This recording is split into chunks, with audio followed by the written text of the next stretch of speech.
Hello, and thank you for your interest in graduate business programs at California State University, Long Beach. This video will focus on how to select your graduate business program of choice from the Cal State Apply application system.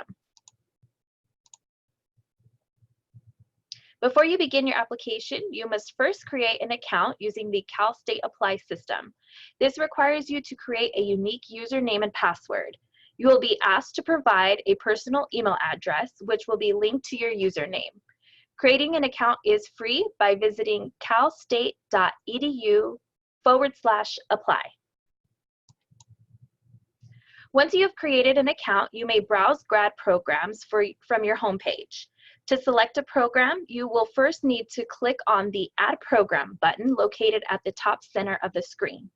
From there, you will be asked to filter out your programs by selecting the campus, CSU Long Beach, and the start term.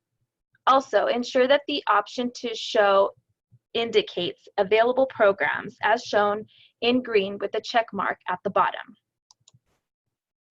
Once you have applied those filters, you will be asked to select your program. We offer 3 programs through our partnership with Long Beach Extension.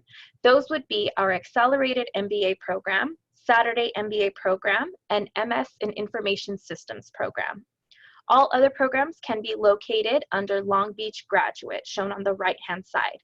Once you have selected a program, you will be taken to the application for your selected program. For assistance navigating the application, please make sure to view our video on navigating the graduate application for Cal State Apply. Once again, thank you for your interest in CSULB's graduate business programs. We wish you the best of luck as you consider your options for graduate school, and we hope to see you here soon at the beach.